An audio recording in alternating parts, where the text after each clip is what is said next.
All right बच्चों। सो जो सबसे इम्पोर्टेंट चीज है, आप प्रोटीन्स के अंदर एक तो प्रोटीन्स का स्ट्रक्चर कैसे बनाते हैं, करेक्ट। तो मैंने जैसे आपको बोला था बेटा कि जब प्रोटीन की आप हाइड्रोलिसिस करते हो, whenever you hydrolyse protein H3O plus डाल के गर्म करके या बेसिक मीडियम डाल करके, तो आपको डिफरेंट अमीनो एसिड्स मिलते हैं, करेक्ट। डिफरेंट अमीनो एसिड्स मिलते हैं,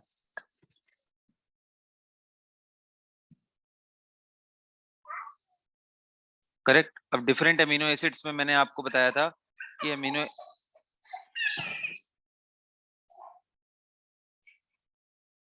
इन अमीनो एसिड्स में मैंने आपको डिस्कस किया था बेटा कि इनको अगर आप क्लासिफाई करो तो टोटल मैंने आपको बताया था कि 20 अमीनो एसिड्स हैं, करेक्ट। इनको अगर आप क्लासिफाई करो तो डिफरेंट डिफरेंट बेसिस के हिसाब से इनके कई सारे टाइप बनते हैं। जैसे अगर अपने बॉडीली रिक्वायरमेंट की बात करें तो उसके हिसाब से इसको एसेंशियल एंड नॉन एसेंशियल, याद है। एसेंशियल अमीनो एसिड किसे बोलते हैं बेटा? ऐसे अमीनो एसिड जो हमारे बॉडी में हमारी बॉडी कैपेबल ना हो सिंथेसाइज करने के लिए, उसे हमें डाइटरी सोर्सेज से लेना पड़े। आप देखो, इसमें मार्क करके रखा हुआ है टोटल।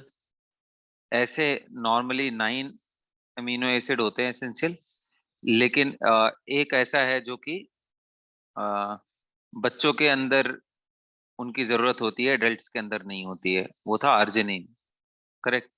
तो देखो यहाँ पे स्टार लगा रखा है, जैसे हिस्टडीन हो गया, ट्रिप्टोफेन हो गया, फिनाइलएलेनिन हो गया, मिथियोनिन हो गया बेटा, थ्रियोनिन हो गया, लाइसिन हो गया, अर्जिनिन हो गया। ये सारे आप देखो, जितने भी मैं सर्कल कर रहा हूँ, ट्रिप्टोफेन हो गया, हिस्टडीन हो गया, करेक्ट। काउंटिंग कर लो, 7, 8 एंड 9, 9 देख लो आप टोटल।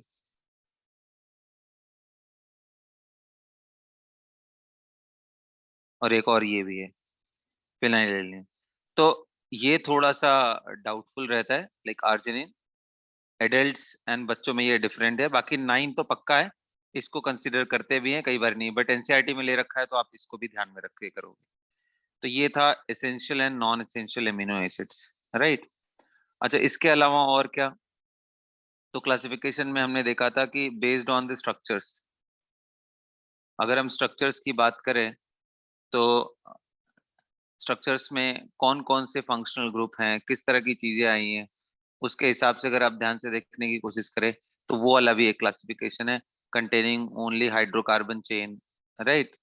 फिर एक ऐसा है जिसमें अल्कोहलिक भी है, फिर सल्फर वाले, इस तरह के भी क्लासिफिकेशन है। तो बेसिकली आप देखोगे तो आपको पता चलेगा कि glycine, alanine, valine, leucine, isoleucine, ये सब ऐसे पार्ट है जिसमें साइड में, मतलब COOH, NH2, H के अलावा ये जो ग्रुप है, यानी जिसको मैं R बोल रहा हूँ, तो R में सिर्फ हाइड्रोकार्बन, करेक्ट, यहाँ तक। उसके बाद आप देखो, ये एक बेसिक NH2 ग्रुप आ गया, इसमें अमीनो ग्रुप है, फिर कार्बोक्सिलिक एसिड है, फिर अमाइड है ना, अल्कोहल है, थायोल है, फिर थायो ईथर है, करेक्ट। तो इस तरह से करके इसमें देखो फिनोलिक ग्रुप है। तो जब आप इसको देखने की कोशिश करते हो तो उसके हिसाब से आपके क्लासिफिकेशंस बन जाते हैं। एरोमेटिक रिंग कंटेनिंग, ये एरोमेटिक रिंग है, इसके पास भी एरोमेटिक रिंग है, ये भी एक एरोमेटिक रिंग है। तो ऐसे करके आपके स्ट्रक्चर्स अलग अलग निकल के आते हैं। और कौन सा क्लासिफिकेशन है जो एग्जाम में पूछता है, वो क्लासिफिकेशन में अगर मैं नाम लूं तो आपका आता है acidic and basic. Acidic and basic amino acid, ये बड़ा सिंपल सा चीज था, मैंने बताया था कि जब आप नॉर्मल कोई अमीनो एसिड लेते हो, COOH ऊपर, NH2 आपका लेफ्ट साइड में L होता है,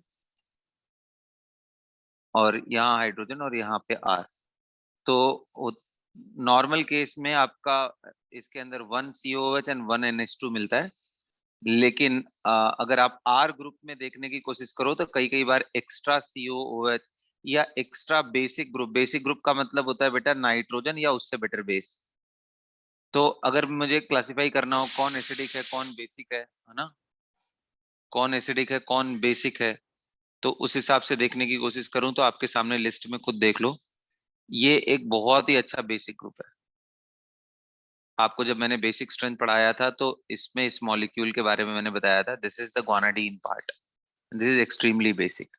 फिर ये आप देखो एक NH2 आ गया है एक्स्ट्रा, है ना, ये भी बेसिक है। ये कौन से हैं, ये ब्लू वाले जो मैं कर रहा हूँ ये कौन से हैं, एसिडिक, ये एसिडिक। और एसिडिक वालों के नाम में ही एसिड है, देखो ग्लूटामिक एसिड, स्पार्टिक एसिड, जब नाम लिख रहे हो तो खुद उसके अंदर acidic things are contained in that, understood ना। Arginine and lysine these are basic. और नीचे आऊं, अमाइड किस में आएगा सर, तो अमाइड बहुत ही खराब बेस होता है, एसिड तो बिल्कुल भी काउंट नहीं करेंगे, तो इसलिए हम इसको ना तो एसिडिक में काउंट करते हैं ना तो बेसिक में। तो ये बेकार है हमारे लिए, यूजलेस है, ये भी ना तो एसिडिक में ना तो बेसिक में, न्यूट्रल वाले कैटेगरी में आप रख लो, ठीक है, acidic basic and neutral. Okay, तो इस तरीके से बच्चों क्लासिफिकेशन है। फिर नीचे आओगे तो आपको स्लाइटली एसिडिक में ये, सॉरी स्लाइटली बेसिक में ये भी आ जाएगा हिस्टडीन।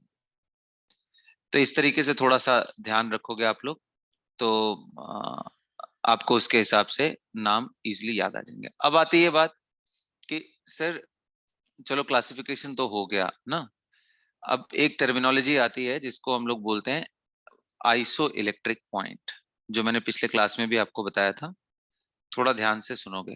आइसो इलेक्ट्रिक पॉइंट, तो देखो बच्चों जनरली क्या होता है, मैं एकदम नॉर्मल अमीनो एसिड से स्टार्ट करूंगा, एज्यूमिंग कि ना तो वो एसिडिक है ना तो वो बेसिक है। तो मैं ये NH2 और ये COOH, अगर मैं नॉर्मल सिर्फ वाटर में, प्योर वाटर में इसको बेटा डिप कर दूं ना, सिर्फ वाटर में डाल दूं या सिंपली ऐसे ही छोड़ दो, तो होता क्या है कि यहाँ पे ना ये प्रोटॉन ट्रांसफर हो जाता है। प्रोटॉन ट्रांसफर होके क्या होता है, ये आपके पास देखो ये एसिडिक है और उसी के अंदर ये बेसिक ग्रुप भी है, तो इंटरनल एसिड बेस रिएक्शन होकर के ये क्या बन जाते हैं, ये बन जाता है CO- और ये NH3+। ये जो यूनिक स्ट्रक्चर है तो अभी भी न्यूट्रल बेटा। क्या ये ओवरऑल कोई चार्ज रखा है, नहीं सर, लेकिन इसमें पॉजिटिव एंड भी है, लेकिन ये डाइपोलर है, करेक्ट। इस फॉर्म को ज्विटर आयन बोलते हैं। व्हाट डू वी से, ज्विटर आयन। अच्छा ज्विटर आयन को क्या होगा कि अगर आप इसको ना इलेक्ट्रोड्स के बीच में आप रखोगे, जैसे पॉजिटिव चार्ज हो गया, नेगेटिव चार्ज हो गया, यहाँ इसको आपने बैटरी कनेक्ट कर दिया, अब आप सोचो आपके पास ज्विटर आयन है, तो ज्विटर आयन के पास CO- NH3+ दोनों ही एंड है, तो ये ना तो इधर जा पाता है ना तो इधर, neutral towards electrode, towards any electrode, समझ रहे हो। कहने का मतलब क्या है कि ना तो ये पॉजिटिव की तरफ ना तो ये नेगेटिव की तरफ, ना तो ये कैथोड की तरफ ना तो ये एनोड की तरफ जाएगा, तो ये इलेक्ट्रिकली न्यूट्रल है, समझ गए ना। तो ये इलेक्ट्रिकली न्यूट्रल है, ये ज्विटर आयन के फॉर्म में जब भी बन जाएगा तो ये इलेक्ट्रिकली न्यूट्रल होगा। तो ये जो क्वेश्चन है आइसो इलेक्ट्रिक पॉइंट का मतलब क्या है, ठीक है, इसके बारे में भी थोड़ा बात कर लेते हैं। तो बच्चों ऐसा पीएच जिसपे ये वाला फॉर्म एग्जिस्ट करे, pH eight which this neutral form exist, ये न्यूट्रल फॉर्म जो ना तो उधर जा पाए कैथोड की तरफ ना ही एनोड की तरफ।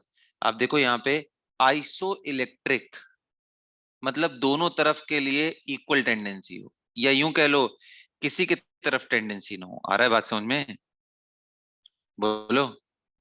दोनों तरफ इक्वल टेंडेंसी हो या तो किसी भी तरफ ना जाए, ऐसे पीएच को ही हम क्या बोलते हैं, iso electric point. Is that clear.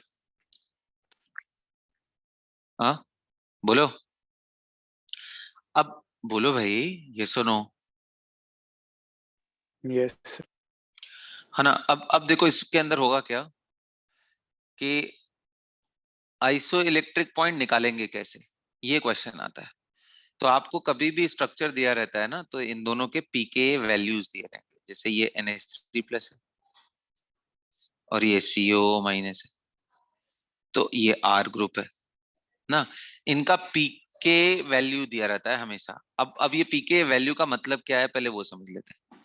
सबसे पहले बच्चों, ये जो कौन से फॉर्म में रहने वाला है ये अमीनो एसिड सॉल्यूशन में, वो पीएच डिपेंडेंट होता है। What do I mean by that? कहने का मतलब ये है कि अगर आप इसको H+ सप्लाई करो ना, तो ये जो नेगेटिव है ये H+ ले सकता है। तो एसिडिक पीएच में, सबसे ज्यादा एसिडिक पीएच में ये कौन से फॉर्म में मिलेगा? तो नाइट्रोजन का हाइड्रोजन तो ऐसे ही पहले ही प्रोटोनेट हो चुका है, मतलब ये लोन पेयर से यहीं पे। और जो CO- था वो भी H रख चुका है। ये most acidic in acidic pH, in acidic medium, ये रहता है। अब आप सोचो कि अब इससे अगर आप एक प्रोटॉन निकाल लो, यानी फर्स्ट इक्विलिब्रियम की मैं बात करूं, तो आप प्रोटॉन निकालोगे तो क्वेश्चन आएगा कहां से निकालूं सर प्रोटॉन? प्रोटॉन तो हमारे पास दो है अब निकालने के लिए, एक यहाँ और एक यहाँ। तो बताओ भाई, बोलो जतिन, कौन सा प्रोटॉन निकलेगा इसमें से, COH या NH3+ का प्रोटॉन, कौन सा निकलेगा पहले?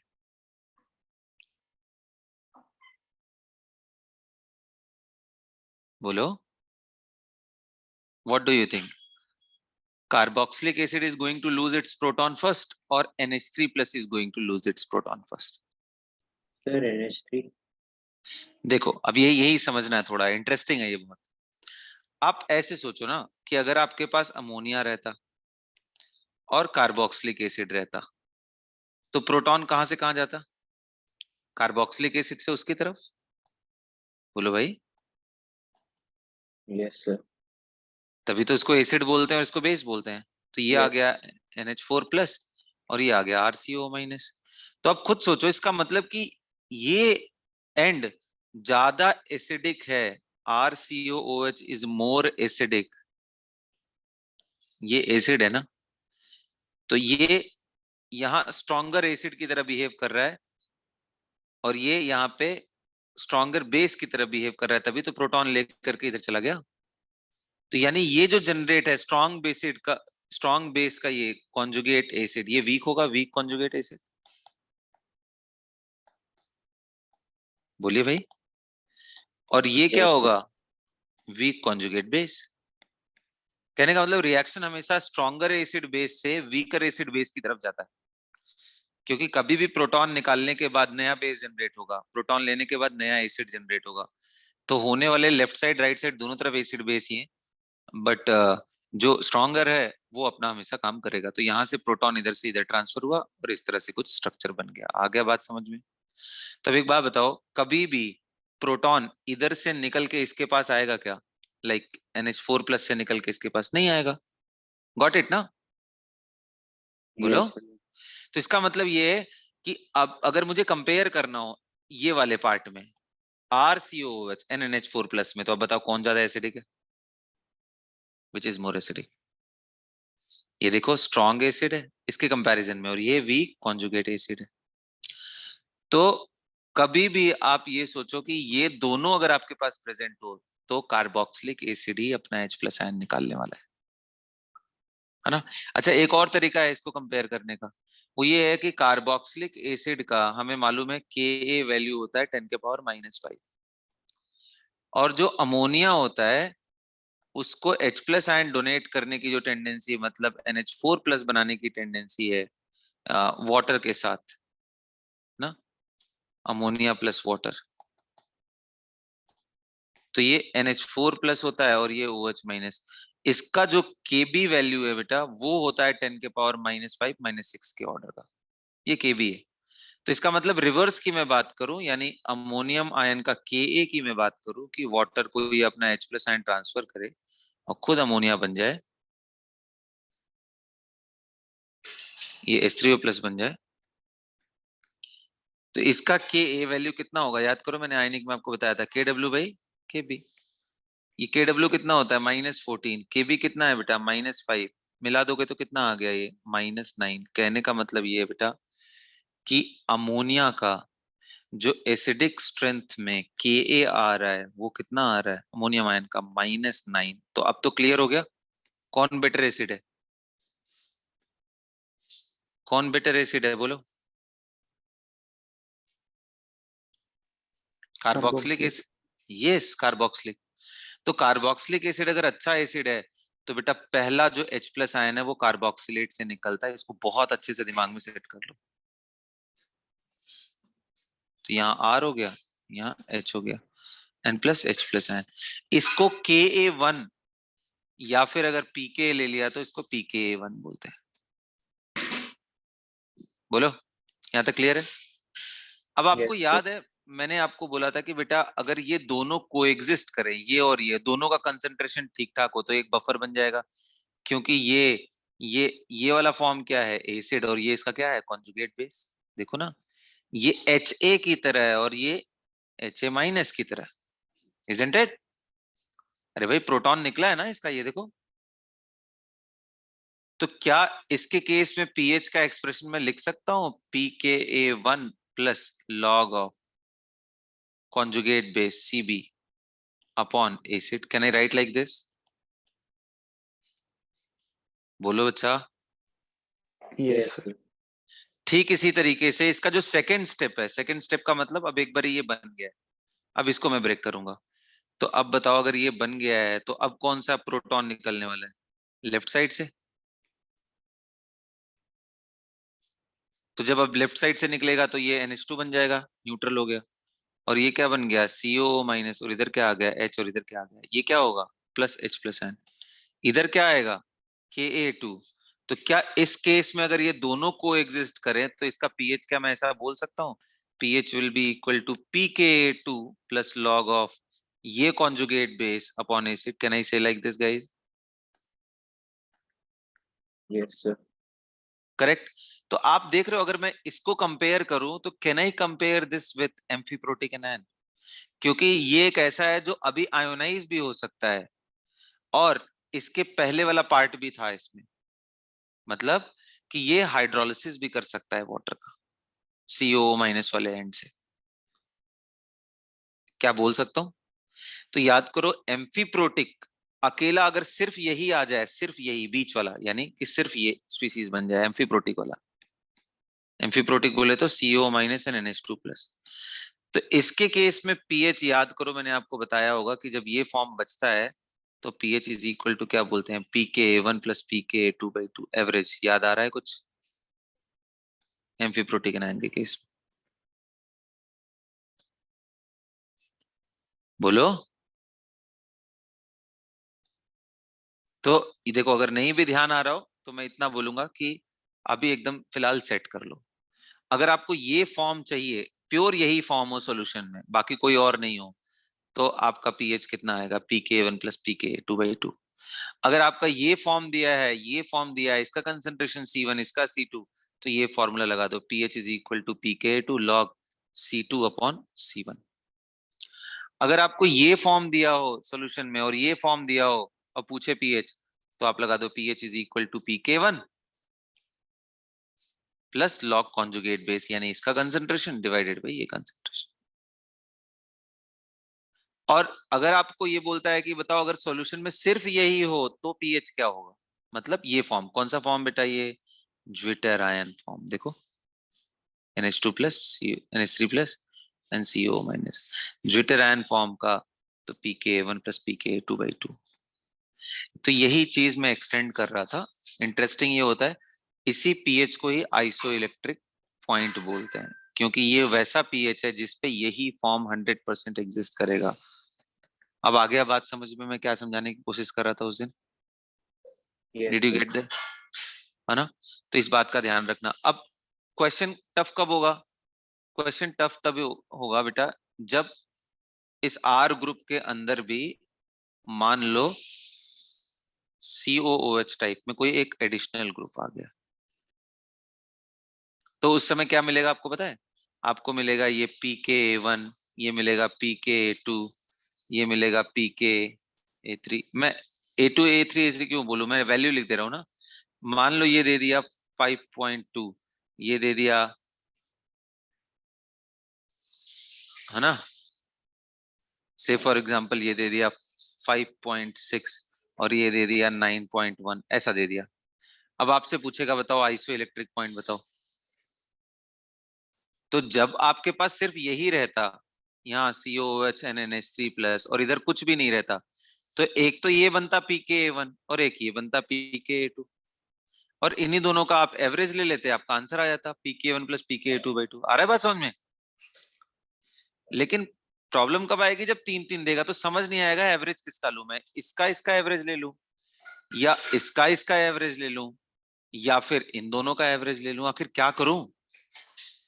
तो उस समय मैंने समझाया था आपको कि आप ना पहले इसके न्यूट्रल फॉर्म के बारे में सोचो कैसे बनेगा।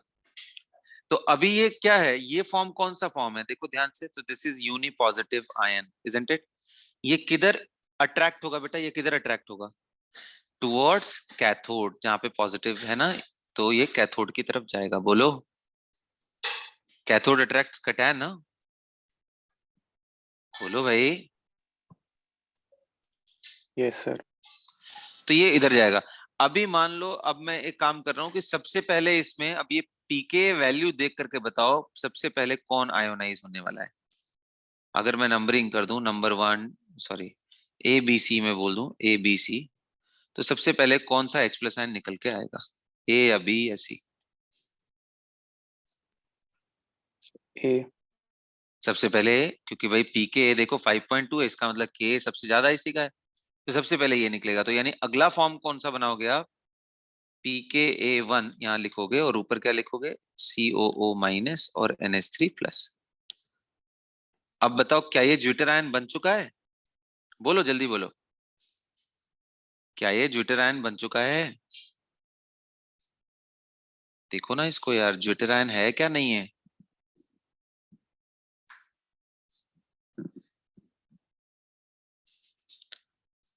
ज्यूटर आयन किसको बोलते हैं, dipolar species, positive negative containing species, but overall it should be neutral, उसी को बोलते हैं ना ज्यूटर आयन। Yes, sir. है. तो बताओ ज्यूटर आयन है कि नहीं है, मनन? Yes, sir. ज्यूटर आयन है या नहीं? Uh, yes, sir. ये बताओ ओवरऑल इस पे कोई चार्ज है, No. ओवरऑल इस पे कोई चार्ज, तो फिर न्यूट्रल है ना ये। Yes, sir. तो इसी को तो ज्यूटर आयन बोलेंगे, ये ज्यूटर आयन हो गया। अच्छा, अब ज्यूटर आयन हो गया, तो बेसिकली यही पीएच पूछना चाहता है कि इस पे, तो इस पे भी पीएच अगला। अच्छा अगला क्या करूंगा मैं, pK2 जब करना होगा तो क्या करूंगा, तो ऑफ कोर्स ये वाला निकालूंगा फिर। तो यानी आपका ऐसा बन जाएगा, ये CO- इधर NH3+, और ऐसे ऐसे करके COO-। ध्यान देना बेटा, ये pKa2 है और पहले वाला क्या था pKa1, इन्हीं दोनों का एवरेज ही आएगा isoelectric point. pH is equal to pKa1 plus pKa2। ये बेसिकली इसी pH को ही क्या बोलते हैं, आइसो इलेक्ट्रिक पॉइंट, IP। ठीक है, तो देख लेना न्यूट्रल होने के जस्ट पहले एंड जस्ट बाद का एवरेज लेते हैं। तो इंटरेस्टिंग होता है बेसिक वाले में, जब बेसिक आ जाए ना, या तो ये रट लो यार तुम लोग, ठीक है। बेसिक एमिनो एसिड मिल गया तो उसमें pK2 प्लस pK3 का एवरेज हो जाएगा बस। और बाकी अगर तुम्हें समझ में आ रही है मेरी बात, तो ऐसे केस में कर जाओगे। तो एसिडिक हो जाए या नॉर्मल हो जाए उसमें कोई प्रॉब्लम नहीं, क्योंकि एसिडिक एंड नॉर्मल दोनों में ही pKa1 plus pKa2, first to वाले ले लेना वो समझ करके, और उसी हिसाब से आप एवरेज निकाल लेना। अंडरस्टूड? आगे बढ़ू मैं? Yes, sir. ठीक है। दूसरा चीज, अब जो सबसे इंपॉर्टेंट आता है वो है कि चलो सर आइसो इलेक्ट्रिक पॉइंट हो गया, तो अब समझा दो आप प्रोटीन का स्ट्रक्चर क्या होता है। तो जो प्रोटीन का स्ट्रक्चर है, जैसा मैंने बताया, प्रोटीन को अगर आप हाइड्रोलिसिस करो H+ आयन में हीट करके, तो आपको डिफरेंट एमिनो एसिड्स मिलते हैं।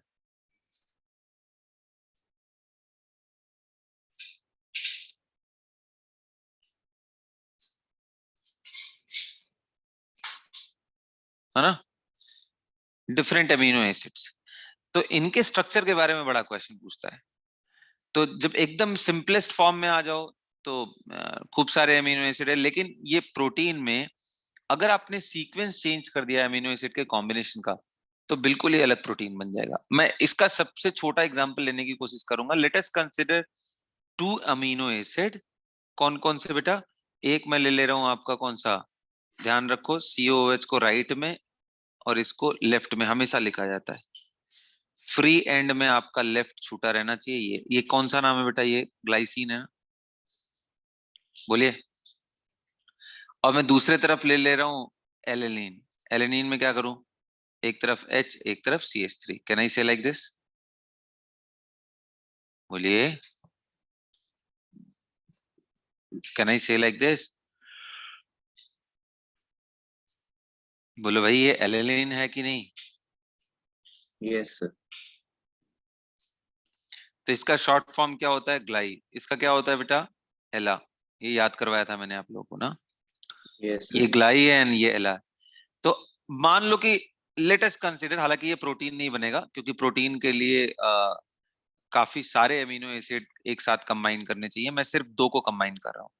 तो ये जो 2 को कंबाइन करने से जो स्ट्रक्चर बनता है, बन के निकल के आता है, इसको बोलते हैं डाइपेप्टाइड। क्या बोलते हैं? जैसे याद है आपको, मोनोसेक्राइड प्लस मोनोसेक्राइड मिल जाए तो क्या बोलते थे? डाइसेक्राइड। याद आ रहा है? Yes, sir. तो उसी तरीके से 2 एमिनो एसिड आपस में अगर कंबाइन कर जाएं तो जो बनने वाला स्ट्रक्चर है उसको क्या बोलते हैं हम लोग? डाइपेप्टाइड। याद रहेगा सबको? Yes, हाँ। sir. तो ये जो डाइपेप्टाइड है इसमें क्या होगा? तो भाई जैसे कार्बोक्सिलिक एसिड और NH2 वाले ग्रुप आते हैं तो क्या होता है? प्रोटॉन ट्रांसफर होगा पहले, फिर उसके बाद गर्म करोगे तो यहाँ से वाटर निकल के अमाइड बन जाएगा। तो यही चीज बनता है बेटा, यहाँ अमाइड बन जाएगा। ये CONH है ना। और फिर क्या? फिर इसके बाद यही एज इट इज, जैसी दुनिया थी उसकी उधर वाली वैसी रहेगी। आप इसको ध्यान से देखो तो इसका N एंड फ्री है, लास्ट वाले पहले वाले का, और दूसरे वाले का कौन सा एंड फ्री है? COH, COOH। तो हमेशा चाहे वो डाइपेप्टाइड हो या ट्राइपेप्टाइड हो या पॉलीपेप्टाइड, यानी पॉलीपेप्टाइड ही प्रोटीन है बेटा। तो जब पॉलीपेप्टाइड हो जिसके अंदर 40-50 एमिनो एसिड या उससे ज्यादा होने की कोशिश करे, मतलब अगर उससे ज्यादा है, तो उन सभी में लिखने का तरीका हमेशा यही होता है कि ऐसे लिखना है आपको कि फर्स्ट वाले एमिनो एसिड का NH2 बाहर हो और उसका एमिनो एसिड का लास्ट वाले का COOH फ्री हो। हमेशा ऐसे ही लिखा जाता है, लास्ट वाले का ये COOH फ्री और इसका NH2 फ्री। ये तरीका होता है लिखने का। तो ये डाइपेप्टाइड में ये कौन सा बॉन्ड है? तो इसी बॉन्ड को, ये जो बना हुआ है बॉन्ड ना, है तो ये अमाइड का बॉन्ड, लेकिन इसी बॉन्ड को जिससे ये दोनों आपस में जुड़ गए हैं इसको बोलते हैं पेप्टाइड बॉन्ड। क्या बोलते हैं बेटा? Peptide bond. अच्छा, कोई मुझे याद दिलाएगा, अगर हम लोग कार्बोहाइड्रेट के आपस में ज्वाइन कराते थे मोनोसेक्राइड मोनोसेक्राइड को, तो वो कौन सा बॉन्ड बनता था? उसका नाम क्या था उस बॉन्ड का? Glycosidic linkage. Very good, glycosidic linkage. Glycosidic linkage basically कौन सा बॉन्ड होता है? किस टाइप का बॉन्ड होता है? तो एक तरह का वो hemiacetal structure, hemiacetal बोल रहा हूँ, एसिटल स्ट्रक्चर। याद आ रहा है सबको? Yes, sir. तो उसी तरीके से पेप्टाइड एक अमाइड बॉन्ड होता है। ऑफ कोर्स क्योंकि यहाँ स्ट्रॉन्ग रेजोनेंस है तो ये सब जगह sp2 हाइब्रिडाइज्ड है, इधर भी sp2, तो ये सारे के सारे एक ही प्लेन में होते हैं। ये सब अंडरस्टूड वाली चीज है। समझ गए सब लोग? हाँ। Yes, sir. तो बच्चों अब क्या होगा कि ऐसे ही ट्राइपेप्टाइड आ जाएगा, तो इसका नाम क्या होगा? इस डाइपेप्टाइड का नाम ध्यान रखना, इस डाइपेप्टाइड का नेमिंग भी ऐसे करते हैं। पहला वाला जिसका NH2 फ्री था उसका नाम पहले लिखेंगे GLY, 3 लेटर सिंबल में ग्लाई, और दूसरे वाले का फिर 3 एला। तो इस डाइपेप्टाइड का नाम ग्लाई एला है। एक बात हमेशा ध्यान रखना बेटा, ग्लाई एला एंड एला ग्लाई आर डिफरेंट। क्या डिफरेंस है? कि भाई जब आपने एला लिख दिया तो इसका मतलब इसका NH2 फ्री होगा, और ग्लाई लिख दिया तो इसका COH फ्री होगा। जबकि जब आपने ग्लाई एला लिखा है तो इसमें पहले वाले का NH2 फ्री है, ग्लाई का यहाँ पे देखो NH2 फ्री, ग्लाइसिन का NH2 फ्री, और एलेनिन का क्या फ्री है बेटा? COOH free. अंडरस्टूड ना?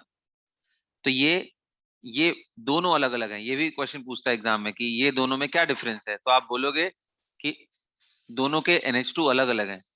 एक NH2 एलेनिन का फ्री है, दूसरे में ग्लाइसिन का फ्री। अब समझ पड़ गया? क्लियर हो गया? तो आप इमेजिन करो, ऐसे आप कितने स्ट्रक्चर्स ऐसे सामने सामने अमीनो एसिड को जोड़ते चले जाओगे, बड़ा से बड़ा ट्राइपेप्टाइड, टेट्रापेप्टाइड, ऐसे स्ट्रक्चर्स बनते चले जाए। तो ये जो सीक्वेंसिंग है कि पहले कौन, बीच में कौन, फिर थर्ड कौन, फिर फोर्थ कौन, ये जो पैटर्न है ना कि कौन से अमीनो एसिड के बाद कौन सा जुड़ा है, इसी को बोलते हैं primary structure of primary structure of protein. कभी पूछे कि प्राइमरी स्ट्रक्चर क्या है, तो बेसिकली आप बोल सकते हो कि प्राइमरी स्ट्रक्चर के अंदर हम लोग पेप्टाइड बॉन्ड के formation and sequence of amino acid को देखते हैं। ध्यान में रहेगा सबको? सर एक बार और बता दो। बोलिए बोलिए बच्चों। हाँ, फिर से मैं समझाता हूँ। तो देखो, जब आप प्रोटीन बना रहे होगे, तो जैसे अभी मैंने समझाया कि ग्लाइसिन अलग चीज हो गई, एलानिन अलग हो गई, ग्लाइएला लिख दिए तो अलग, यहाँ ग्लाइएला वैल मीन्स वैलिन के बारे में बता रहे हैं। फिर ऐसे करके dot dot dot dot dot dot dot dot, ये जो स्ट्रक्चर क्रिएट हुआ है ना, इसी को बोलते हैं प्राइमरी स्ट्रक्चर ऑफ प्रोटीन। ये क्या है? So basically it consist of peptide bonds. Peptide bonds के स्ट्रक्चर को ही हम क्या बोलते हैं? Primary structure of protein. और अच्छे से समझाना हो तो क्या बोलोगे? Primary structure tells about the sequence, या सिंपली आप बोल सकते हो कि sequence of amino acid. Primary structure tells about sequence of amino acid, ऐसा सीक्वेंस जिससे वो हमारा पूरा का पूरा प्रोटीन फॉर्म्ड है। क्लियर हो गया बच्चों? Yes sir. है ना? अब आता है सेकेंडरी, टर्शियरी, क्वार्टनरी, इन सब पे बहुत ज्यादा है नहीं, एकदम एज इट इज आप एनसीईआरटी पढ़ोगे बेटा, उसमें आपको पूरी क्लैरिटी आ जाएगी। जैसे प्राइमरी स्ट्रक्चर में मैंने आपको भी समझाया, क्या प्रोटीन में हैव वन और more polypeptide chains. Each polypeptide in protein has amino acid linked with each other in a specific sequence, and it is this sequence of amino acid that is said to be primary structure। अब clear हो गया? यही मैं line आपको बोल रहा था कि मेनली सीक्वेंस है वो इंपॉर्टेंट है। समझ गए? Yes sir. तो फिर एग्जाम में आता है व्हाट इज सेकेंडरी स्ट्रक्चर, वो भी आप लाइन पढ़ोगे तो क्लियर हो जाएगा। भाई प्राइमरी तो मैंने सिर्फ सीक्वेंस बताया ना, अब जो आपके COOH NH2 हैं, इनमें हाइड्रोजन बॉन्डिंग की भी तो पॉसिबिलिटी है बेटा। CONH और भी ग्रुप हैं भाई, वहां पे हाइड्रोजन भी है, ऑक्सीजन OH भी है, कार्बोक्सिलिक एसिड का। तो हाइड्रोजन बॉन्डिंग किस तरीके से करके जो एक सिंगल जो चेन था उसको ओवरऑल कैसा एक शेप प्रोवाइड कर रहे हैं, यानी प्राइमरी स्ट्रक्चर जनरेट करने के बाद जो हमारा एक चेन आया है निकल करके, उसको ये किस तरह का शेप दे रहे हैं उस चेन को, वो शेप का डिस्कशन हम सेकेंडरी स्ट्रक्चर में करते हैं। तो ये ओवरऑल फोल्डिंग के बारे में बताता है। देखो, the secondary structure of protein refers to the shape in which a long chain polypeptide chain can exist. Okay, तो अब इसके दो स्ट्रक्चर दिए हुए हैं कि depending on the way they are forming the hydrogen bond, ये दो तरह का हो सकता है। एक बिल्कुल ऐसा स्पाइरल जैसा होते होते जिसको हम हेलिक्स बोलते हैं, हेलिकल। तो इसी में नाम लिखा हुआ है, देखो, alpha helix structure of protein. मतलब ये जो लॉन्ग चेन थी वो ओवरऑल सीधी सीधी नहीं रहती है, वो मुड़ी रहती है। कैसे मुड़ी रहती है? हेलिक्स के फॉर्म में। तो एक तो वो स्ट्रक्चर हो गया हेलिकल फॉर्म, और दूसरा फॉर्म इन्होंने बताया है कि बॉन्डिंग कुछ इस तरीके से भी हो सकती है कि वो एक चेन दूसरे चेन से कुछ ऐसे लिंक हो सकते हैं कि वो पूरा हेलिकल फॉर्म में ना जा करके, बल्कि ऐसा ऑलमोस्ट लीनियर अरेंजमेंट, जिगजैग ही है पर हेलिकल नहीं है। और अगर ऐसा हो गया तो ये आपस में ज्वाइंट रहते हैं, और ये पूरा पूरा अगर एक इकट्ठे देखो तो ये एक शीट लाइक स्ट्रक्चर दिखता है, शीट लाइक स्ट्रक्चर, जिसको हम beta pleated sheet structure of protein भी बोलते हैं। तो there are two types of secondary structures में नंबर 1 इज अल्फा हेलिक्स और दूसरा क्या है, बीटा प्लेटेड। याद रहेगा सबको? फिर टर्शरी क्या है? तो टर्शरी ये है कि जैसे आपने ये चेन बनाई, ऐसे दूसरी चेन भी होगी, ऐसे तीसरी चेन भी होगी, तो एज्यूम करो सारे चेन का सीक्वेंस एक ही है। तो ये ओवरऑल आपस में किस तरह का अरेंजमेंट बना रहा है, यानी कि टर्शरी स्ट्रक्चर में the tertiary structure of protein represents overall folding of the polypeptide chains. एक चेन की बात नहीं कर रहा है, इतने सारे जो आपस में स्ट्रक्चर्स आ गए वो भी आपस में किसी तरीके से एक अरेंजमेंट में आते हैं, वो जैसे यहाँ पे दिखाया है। देखो ये प्राइमरी स्ट्रक्चर हो गया, देखो देख रहे हो कितना अच्छे से इन्होंने कलर कोडिंग से समझाया है कि एक मान लो ग्लाइसिन है, दूसरा एलेनिन है, तो ये एक सीक्वेंस तैयार हो गया, ये प्राइमरी स्ट्रक्चर है। लेकिन रियलिटी में वो एक लीनियर स्ट्रक्चर होता नहीं है, बल्कि हाइड्रोजन बॉन्डिंग की वजह से ऐसा ऐसा घूम जाता है या प्लेटेड स्ट्रक्चर होता है, ये इसको इन्होंने सेकेंडरी बोला। टर्शरी स्ट्रक्चर का मतलब क्या है, ऐसे बहुत सारे जो चेन होंगे वो आपस में किस तरीके से जुड़े रहते हैं, तो उसके बारे में यहाँ पे इन्होंने दिखाया है कि ओवरऑल। और क्वाटनरी स्ट्रक्चर का मतलब कई बार होता है, कुछ प्रोटीन्स ऐसे होते हैं जिसमें ना अलग अलग तरीके की चेन लेंथ्स होती हैं, अलग अलग तरीके की सीक्वेंसिंग होती है, तो ओवरऑल डिफरेंट टाइप्स ऑफ जो चेन मिल रहे हैं, क्योंकि टर्शरी एंड क्वाटनरी में बहुत डिफरेंस नहीं है, बस इतना है कि अगर डिफरेंट टाइप्स के चेन एग्जिस्ट करने लगे तो ओवरऑल फोल्डिंग कैसी हो रही है, तो जाकर के वो क्वाटनरी में आता है। तो ध्यान रहेगा, एक बारी मैं आपके सामने स्क्रीन पे ऐसे थोड़ा सा लार्ज कर दे रहा हूँ, ये दोनों स्टेटमेंट को पढ़ो अच्छे से, अपने से पढ़ो, एक बारी जल्दी पढ़ो।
पढ़ लिया भाई सबने?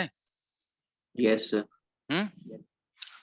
तो ठीक है ना, तो ये एकदम ध्यान देना इस चीज को, बस ऐसे ही इस पे डेफिनेशन बेस्ड चीजें आती हैं, करेक्ट। तो और कोई डिफिकल्टी किसी को प्रोटीन के चीजों में अगर है तो मेरे से पूछ लो, कुछ और भी चीज अगर इसमें पूछना हो तो पूछ लो, कुछ भी जो भी नहीं सर समझ आ इसमें रहा। फाइब्रस और ग्लोबुलर ये क्या है? यस सर, टर्शरी में दी शेप दे रखी है। ये फाइब्रस उसके टाइप्स हैं यार, जैसे हमने बोला कि दो तरह का शीट स्ट्रक्चर मतलब प्राइमरी स्ट्रक्चर जो चेन लेंथ है वो दो तरीके से फोल्डिंग हो सकती है, शीट लाइक स्ट्रक्चर और या फिर ये हेलिकल स्ट्रक्चर। तो ये दो टाइप जो इन्होंने नाम दिया है, उसी तरीके से क्वाटनरी स्ट्रक्चर में ये दो टाइप तुम बोलो, दो डिवीजन है इसके, ग्लोबुलर एंड फाइब्रस, राइट। ये ओवरऑल उनके शेप की वजह से इसका नाम है।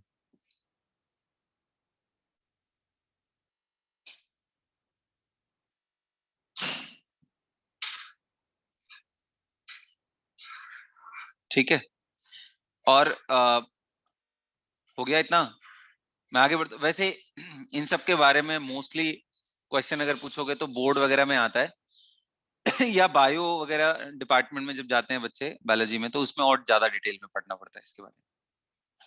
हम लोग के जेई के लिए इनके मेन सीक्वेंसिंग पे क्वेश्चन आता है, इनकी स्टीरियोकेमिस्ट्री से आता है, आइसोइलेक्ट्रिक पॉइंट से क्वेश्चन आते हैं, right, essential non essential amino acid से क्वेश्चन आते हैं।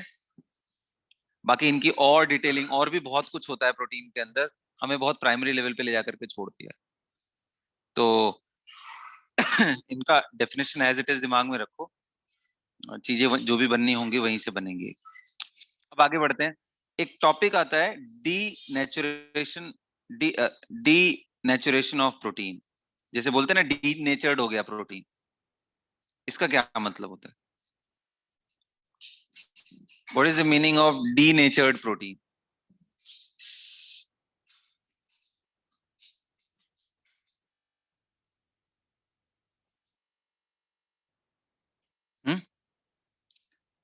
डी नेचर्ड प्रोटीन का क्या मतलब है? एनीबॉडी?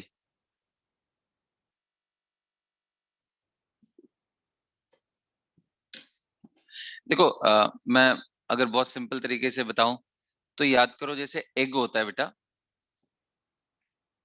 एग, इसको अगर आप एक्सेसिव हीट कर दो, या आप पूरा सिंपल तवे तवे पे हीटिंग करके उसके ऊपर एग ऐसे ब्रेक करके उसके ऊपर डाल दो, तो क्या होता है देखा है कभी? एकदम से वो जो पहले एक लिक्विड स्ट्रक्चर रहता है वो एकदम से सॉलिड में कन्वर्ट हो जाता है, isn't it?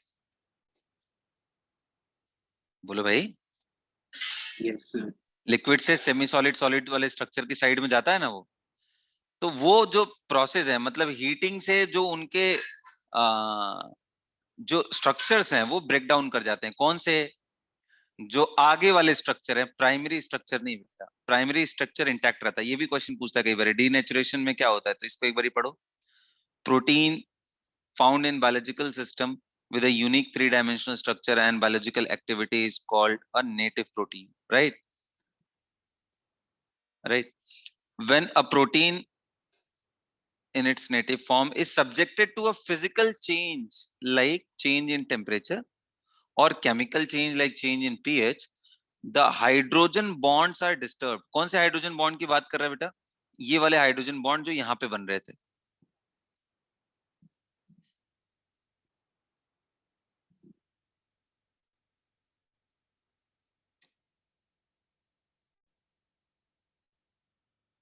करेक्ट। तो कौन से हाइड्रोजन बॉन्ड की बात कर रहा हूं?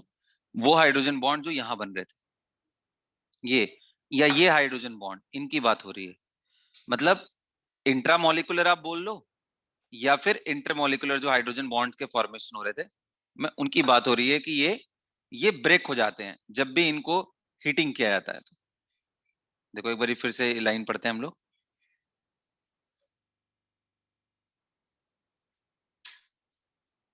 So protein found in biological system with a unique three-dimensional structure and biological activity is called a native protein. So when a native protein in its native form is subjected to a physical change like change in temperature or chemical change like change in pH, the hydrogen bonds are disturbed. और अगर ये disturb हो जाते हैं तो इससे उनके, ये देखो, due to this globules unfold and helix get uncoiled and protein loses its biological activity. ध्यान से देखना ये वर्ड क्या यूज किया है, ग्लोब्यूल्स अनफोल्ड, जो भी उसने एक ओवरऑल जो स्ट्रक्चर ऐसा ग्लोबुलर बन रहा था वो अनफोल्ड हो जाता है, एंड हेलिक्स जो हमारा ऐसे बन के आ रहा था वो स्ट्रक्चर आपस में डिस्टर्ब हो जाता है। Helix get uncoiled and protein loses its biological activity. This is called denaturation of protein. Important क्या है, during denaturation secondary and tertiary, यही मैं तो आपको हाईलाइट करना चाह रहा था कि बच्चा प्राइमरी यानी जो सीक्वेंस है अमीनो एसिड का, यानी जो पेप्टाइड बॉन्ड्स है वो ब्रेक नहीं होते हैं, जो सेकेंडरी फोर्सेस से बनने वाली चीजें वो ब्रेक हो जाता है। देखो secondary structure get destroyed but the primaries remain intact. यही चीज है हमारा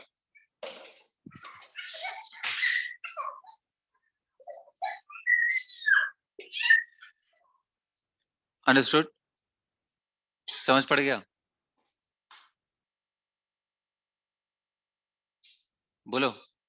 यहाँ पे देखो इन्होंने एग्जाम्पल में ये पोर्ट्रे भी किया है, the coagulation of the egg white on boiling is common example of denaturation. Another example is curdling of the milk, na, which is caused due to the formation of lactic acid by the bacteria present in the milk.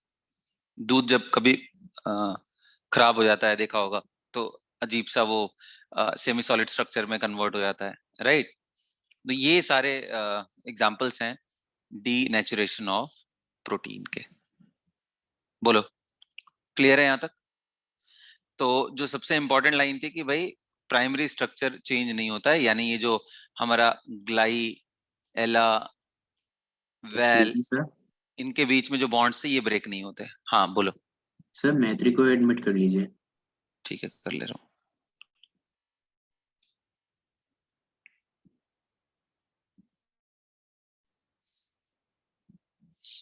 Understood? Okay,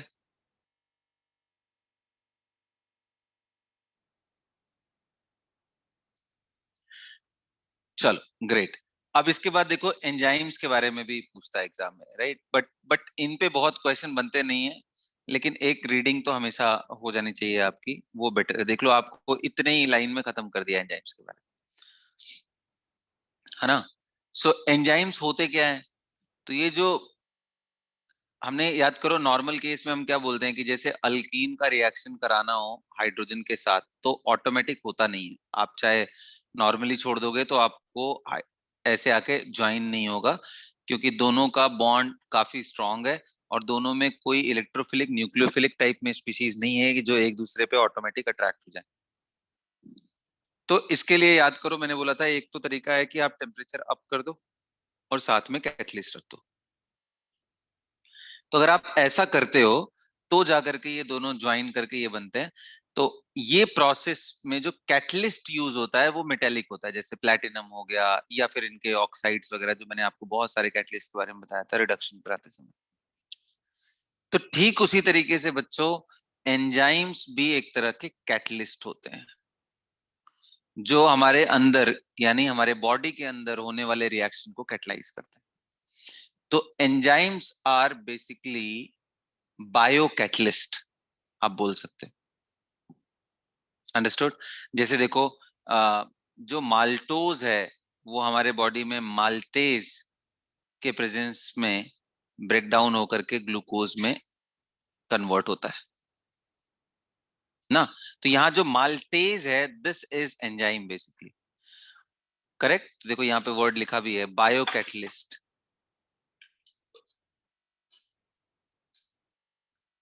correct? अच्छा, ध्यान रखना बच्चों, इसमें ये word भी है, almost all the enzymes are globular protein. कहने का मतलब ये है कि ये जो एंजाइम है ये बेसिकली प्रोटीन ही है, कुछ अलग नहीं है। लेकिन सारे प्रोटीन एंजाइम नहीं है, उल्टा है, सारे एंजाइम प्रोटीन होते हैं बट सारे प्रोटीन एंजाइम नहीं होते। मतलब भाई प्रोटीन के अलग अलग फंक्शनल यूनिट भी है, कुछ बॉडी में स्ट्रेंथ प्रोवाइड करने के लिए है, राइट? कुछ मसल के ग्रोथ के लिए है, कुछ उसके अलग अलग फंक्शंस है अपने। तो उनमें से कुछ पार्ट है प्रोटीन का जो एंजाइम की तरह फंक्शन करता है, जो रिएक्शन को कैटलाइज करता है, एक साइड से दूसरे साइड फैसिलिटेट होते टाइम पे कैटलाइज करता है। तो दैट्स इट अबाउट दिस। इनमें जो भी एक दो नाम है उनको आप ध्यान रख लेना, रीडिंग इज मस्ट, ओके? इनके देख लो, एनर्जी के बारे में भी यहाँ पे देखा हुआ है कि बहुत ही नॉमिनल एनर्जी रहती है कैटलिस्ट के ड्यूरेशन में। आप देख लो कितनी कम एनर्जी जरूरत पड़ती है बायोलॉजिकल एक्टिविटीज के लिए। Now coming to the vitamins part, correct? तो विटामिन्स में मैं स्ट्रेट फॉरवर्ड उस पे आऊंगा, राइट? ये है क्या? तो बिल्कुल एक ऑर्गेनिक कंपाउंड है, required in our diet in small amounts. ध्यान रखो, जैसे हम कोई भी नॉर्मल फूड कंज्यूम करते हैं तो ऐसा नहीं होता है कि पता चला हमने, सपोज करो कि हमने 200 ग्राम्स एक बारी में उसका अमाउंट कंज्यूम किया। से फॉर एग्जांपल, जनरली जब भी हम लोग डाइट ले रहे होते हैं तो एक सिंगल मील में कम से कम 200 ग्राम से लेकर के 400-500 depending on your capacity of eating, उतना आप कंज्यूम करते हो। अब इस पूरे में अगर आप ब्रेक डाउन करो तो इसका मेजर पार्ट होता है, दो बड़े पार्ट होते हैं इसमें। एक तो होता है कार्ब, दूसरा होता है बेटा प्रोटीन, और तीसरा होता है, अगर मैं थोड़ा और डिटेल में जाऊं तो फैट। ये इनको बोलते हैं मैक्रो, ये मैक्रो न्यूट्रिएंट्स है, मतलब ये बड़े पार्ट हैं फूड के। तो ये अगर आपने 200 ग्राम लिया हुआ है, आपने फूड कंज्यूम किया, तो उसमें से आप मान लो कि 190 के आसपास तो यही पहुंच जाएंगे, या इनफैक्ट उससे ज्यादा भी। बाकी जो बचा हुआ पार्ट है ना, उसमें ये सब आते हैं, विटामिन हो गया, मिनरल्स हो गया। आ रहा है बात समझ में? तो ये इसीलिए यहाँ पे वर्डिंग बड़ा स्पेसिफिक लिख दिया है, organic compounds required in the diet in small amounts to perform specific biological functions for normal maintenance of optimum growth and health of the organism। दो इंपॉर्टेंट पॉइंट है, एक तो ये कि स्मॉल अमाउंट में इसकी रिक्वायरमेंट होती है, एंड इनके अपने जो रोल होते हैं, specific biological functions for normal maintenance and optimal growth. अब अगर इनके कुछ कमी हो जाए तो उससे क्या क्या प्रॉब्लम होगी, इनकी सॉल्युबिलिटी के हिसाब से इनका क्लासिफिकेशन है। जैसे अगर क्लासिफिकेशन की बात किया जाए तो बेटा बेस्ड ऑन सॉल्युबिलिटी, तो water soluble vitamin and fat soluble vitamin. Fat soluble का मतलब कि ऑयल सॉल्युबल आप बोल लो। तो वाटर सॉल्युबल कौन कौन से हैं? तो भाई वाटर सॉल्युबल में अगर आप बात करोगे तो आप याद करो, आप नींबू पानी पीते हो ना हमेशा, लेमन, उसके अंदर कौन सा विटामिन होता है? सी रहता है। उसको जब आप सिंपली ऐसे आप उसको निचोड़ते हो तो पूरी तरीके से वाटर के अंदर डिसॉल्व हो जाता है ना, तो वहां से आप याद रखना कि सी तो डिसॉल्व हो ही जाता है, वाटर सबसे इजी है, एंड बी भी डिसॉल्व हो जाता है बेटा। तो हमेशा ये ध्यान रखना, विटामिन बी एंड सी ये दोनों डिसॉल्व होते हैं, एडीई के नहीं होते हैं। तो B and C is soluble in water and they are fat soluble, they are fat soluble. और शायद यही रीजन है कि इनकी हमें, खास करके सी को हमें डेली डोजेस के फॉर्म में लेना पड़ता है, और ये अगर एक्सेस हो जाए हमारे बॉडी में तो कोई प्रॉब्लम है नहीं, क्योंकि हमारी बॉडी इन्हें फ्लश आउट कर देती है। तो आप 3-4 नींबू भी पी लोगे तो कोई टेंशन नहीं है। लेकिन अगर आप इनके क्वांटिटीज को आपने एक्सेस कर दिया विटामिन डी के, हालांकि किसी डाइटरी सप्लीमेंट में नहीं आता है, लेकिन जो हम लोग आजकल क्या होता है, मेडिसिन के फॉर्म में भी विटामिन डी मिलता है। अब पता चला डेली डोजेज रिकमेंडेड है कि आपको 200 मिलीग्राम एक दिन में कंज्यूम करना है, आपने 3-4 गोलियां खा ली इकट्ठे, तो ये आपको प्रॉब्लम क्रिएट कर सकता है। Excess of vitamin also creates problem in our body, right. लो अपने जिन जो उनका अमाउंट है उसी में वो अच्छे से फंक्शन करते हैं, उससे एक्स्ट्रा लेने पे ये प्रॉब्लम भी क्रिएट करते हैं। तो खैर इनके कमी से क्या होने वाला है ये बचपन से आप लोग पढ़ते आ रहे हो। जैसे विटामिन ए की डेफिशिएंसी से क्या हो जाएगा आपको, ज़ेरोफ्थैल्मिया, यानी hardening of the cornea of the I, correct, जिसको नाइट ब्लाइंडनेस भी बोलते हैं। उसके बाद विटामिन बी, बी में बहुत सारी कैटेगरी है बेटा, B1 है, B2 है, B6 है, B12 है, और उनके अपने नाम है depending on the composition that they have. जैसे थायमीन, ये राइबोफ्लेविन, ये पायरिडॉक्सिन, करेक्ट। अरे बात समझ में, साइनोकोबेलामाइन, ऐसे करके इनके नाम से, सॉरी नाम है अलग अलग, और इनके सोर्सेज भी दिया हुआ है कि भाई कहाँ कहाँ मिलता है। जैसे B1 कहाँ मिलता है, ईस्ट में, मिल्क में, ग्रीन वेजिटेबल्स में, सीरियल्स में। B2 कहाँ मिलता है, मिल्क में, एग वाइट में, लिवर में, किडनी वगैरह में मिलता है। B6 कहाँ मिलता है बेटा, B6 मिलता है आपका यीस्ट में, मिल्क में, एग यॉक में, सीरियल्स में, ग्राम्स में। B12 कहाँ मिलता है, मीट में, फिश में, एग में एंड कर्ड में। देख रहे हो बहुत लिमिटेड सोर्स हैं B12 के। आ रहा है बात समझ में? तो ज्यादातर नॉन वेजिटेरियन चीजों में है, बट कर्ड में भी। जो वेजिटेरियन है उनको डेफिनेटली कर्ड कंज्यूम करना चाहिए। सो एनीवे, सो इनके कमी से क्या क्या डिजीजेस होते हैं। B1 की कमी से बेरी हो जाता है, B2 की कमी से आपको चियोलिसिस हो जाता है, इसके बाद B6 की कमी से आपको ये देख लो, B12 की कमी से पर्नीशियस एनीमिया, आरबीसी डेफिशिएंसी हो जाती है बॉडी के अंदर। सी से आपने देखा होगा हड्डियां टेढ़ी हो जाती हैं लोग, सॉरी स्कर्वी होता है, ब्लीडिंग वगैरह होता है गम से। एंड विटामिन डी की कमी से आपको मालूम है रिकेट्स, जिसमें बोन डिफॉर्मिटीज आ जाती है। तो ये सब बचपन में आपने देखे होंगे। ई से क्या कमी होता है, fragility of RBCs and muscular weakness. के से क्या होता है, ब्लड क्लॉटिंग टाइम बढ़ जाता है आपका। तो that is why you see these sources are very very important. आप देखो लीफी वेजिटेबल्स में बहुत सारे जगह पे है लीफी वेजिटेबल्स आपका, ये सब हमें कंज्यूम करना चाहिए। सो ये तो था बच्चों डिस्कशन किससे रिलेटेड, विटामिन से। और एक बार अगर आप पूछोगे तो मैं बोलूंगा बच्चों ये टेबल ध्यान में रख लेना, बस खत्म हो जाएगा विटामिन का, और ऐसा कोई खास जरूरत होता नहीं है, राइट। अब मैं आपको एक गाइड दे रहा हूं ताकि आप इसको थोड़ा सा पढ़ाई कर लो, अपने से पहले एक रीडिंग लगा लोगे, फिर मैं पढ़ाऊंगा तो बहुत मजा आने वाला है ये टॉपिक में। This is the last part of the biochemistry which is nucleic acid. Very very interesting, ठीक है। मैं अभी आपको पहले गाइड कर दे रहा हूँ क्या है, फिर आप इसको पढ़ना, फिर एक क्लास और लूंगा इस पे, तब खत्म होगा ये, ठीक है। आज आप लोगों ने प्रोटीन में ही टाइम खत्म कर दिया, वरना मैंने सोचा था इसको पढ़ा के खत्म कर दूंगा, बट चलो कोई बात नहीं, अगली क्लास में हम इसे खत्म कर देंगे। फिलहाल अभी समझो ये क्या है। तो याद करो, जैसे मैंने बोला था बेटा कि कार्बोहाइड्रेट की आप हाइड्रोलिसिस करते हो H3O+, तो आपको मिलता क्या है, मोनोसेक्राइड्स। इंटरेस्टिंगली सारे मोनोसेक्राइड्स कौन से फॉर्म के हमें मिलते हैं नेचर में, डी फॉर्म में, है ना। मोनोसेक्राइड्स हैं क्या, तो पॉलीहाइड्रोक्सी एल्डिहाइड एंड कीटोन्स है। जैसे प्रोटीन की आप हाइड्रोलिसिस कराते हो बेटा, तो क्या मिलता है आपको प्रोटीन की हाइड्रोलिसिस कराने से, एमिनो एसिड। कितने मिलते हैं नेचर में अमीनो एसिड, ये फिक्स नंबर है भाई, 20 ही है ना।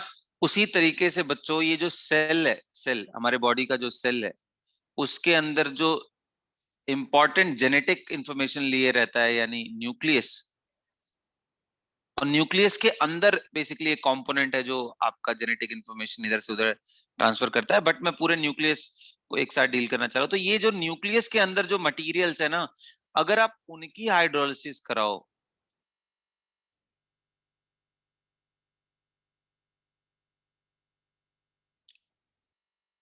तो आपको बहुत ही इंटरेस्टिंग चीजें मिलेंगी। शुगर, मतलब वही मोनोसेक्राइड्स, बेस मिलेंगे कुछ organic basis, and phosphoric acid का यूनिट मिलता है H3PO4, यानी फॉस्फेट मिलता है। तो बेसिकली ये बच्चों की इनके कॉम्बिनेशन से ही कुछ कुछ चीजें मिलती हैं आपको, पूरा पूरा न्यूक्लिक एसिड का फॉर्मेशन होता है। अगर इसको और थोड़ा क्लासिफाई करूं तो न्यूक्लिक एसिड के दो मेन कंपोनेंट है, कौन से, आरएनए एंड डीएनए। तो हमारे सिलेबस में बेसिकली आरएनए डीएनए के बारे में पढ़ना है। तो जो मैं बोल रहा था इनकी हाइड्रोलिसिस कराओ, तो आप डीएनए की हाइड्रोलिसिस करा के देखो, आरएनए की हाइड्रोलिसिस करा के देखो, जो भी चीज आपको मिलता है ना उनमें वो 3 कैटेगरी। तो ये देखो आपके सामने लिखा भी, देखो यहाँ पे chemical composition of nucleic acid कौन सा, ये देखो इन्होंने शुगर बना के दिखाया आपके सामने, 2 तरह के शुगर बनाए हैं, एक बीटा डी राइबोज और दूसरा बीटा। याद करो आपको राइबोज, राइबोज आप ध्यान से रखो, 5 मेंबर्ड वाले में मैंने आपको बढ़ाया था, 5 मेंबर्ड वाला राइबोज, एराबिनोज, ऐसे करके 4 थे उसमें, लाइजोज, जाइलोज, राइट, 5 मेंबर्ड वाले, तो उनको देख लेना एक बारी। ओके, सो मैं बात कर रहा था केमिकल कॉम्पोजिशन की। तो एक तो ये देखो, ये 2 शुगर मिलते हैं, इनके स्ट्रक्चर को एकदम सेट कर लेना है दिमाग में। देखो ये भी डी फॉर्म में ही है, इंटरेस्टिंगली, करेक्ट। अच्छा, उसके बाद दूसरा क्या, दूसरा ये देखो बेसेस इनमें मिलते हैं, ये देखो ये ऑर्गेनिक बेसिस कौन कौन से, adenine, guanine, cytosine, thymine, uracil. DNA RNA मिला करके ये सारे मिलते हैं, जिनमें डीएनए के अंदर अलग कॉम्पोजिशन है, आरएनए के अंदर अलग, लेकिन दोनों का अगर कंप्लीट हाइड्रोलिसिस करके देखोगे तो आपको एडेनिन, गुआनिन, बेसिकली ये मिलता है बेटा, AGTC मिलता है आपका, किसमें, डीएनए का पार्ट होता है, और आरएनए में मिलता है AGUC। मतलब एडेनिन, गुआनिन, थायोनिन, साइटोसिन मिलता है आपका डीएनए में, और आरएनए में क्या मिलता है, adenine, guanine, uracil and cytosine. तो ये बेस के स्ट्रक्चर्स ये एग्जाम में पूछे जाते हैं बच्चों। तो ये 5 स्ट्रक्चर अगर आप याद कर सको बना बना करके, थोड़े कॉम्प्लिकेटेड है, बट अगर बना के याद कर सको तो बस। और तीसरा कंपोनेंट कौन सा है? कुछ नहीं यार, वो कौन सा है? फॉस्फोरिक एसिड, वो ये वाला पार्ट है। और इन्हीं के स्पेसिफिक सीक्वेंस में एक दूसरे से जुड़ने से ही क्या बनता है आपका? न्यूक्लिक एसिड में डीएनए एंड आरएनए का फॉर्मेशन होता है। अंडरस्टूड? Got it? सो ये पार्ट आप एक बारी पूरा बढ़िया से रीडिंग कर लेना, और फिर आपको मैं ये सिखाऊंगा कि डीएनए में ये जो स्ट्रिप्स हैं ये क्या है, और ये जो यहाँ पे ये स्ट्रक्चर्स बनाए हुए हैं इनका क्या मतलब है ना? ये देखो इन्होंने यहाँ पे रिप्रेजेंट किया है। हालांकि मैं अभी बता रहा हूँ कि इसमें अगर आप अपने से भी पढ़ ले जाओगे तो आपको पूरी चीजें समझ में आ जाएंगी। अभी जो मैंने समझाया है ये पार्ट जरूरी था, इसके बाद आप सिंपल रीडिंग में लगा लोगे तो आपको आ जाएगा। थोड़ा सा बस इसके नाम को याद करने में डिफिकल्टी होती है, बाकी तो पार्ट आसान है। ध्यान देना बच्चों, polymer and biomolecules, polymer and biomolecules ये सबसे आसान चैप्टर्स में से है। सिर्फ स्ट्रक्चर बहुत बड़े बड़े और डरावने डरावने हैं, लेकिन इनका कंटेंट बहुत कम है। तो इनको तो कभी भी गलती से भी छोड़ के नहीं जाना चाहिए फाइनल एग्जाम में। मेरा एडवाइस हमेशा यही रहेगा, आप चाहे कितना भी पढ़ लो, लेकिन सबसे कम एफर्ट में ये प्रिपेयर किए जा सकते हैं, प्रोवाइडेड अगर आपकी बाकी ऑर्गेनिक केमिस्ट्री में जो रिएक्शंस है वो डिसेंट इनफ प्रिपेयर्ड हो। Okay, so with that note I would like to end today's class. See you guys in the next lecture.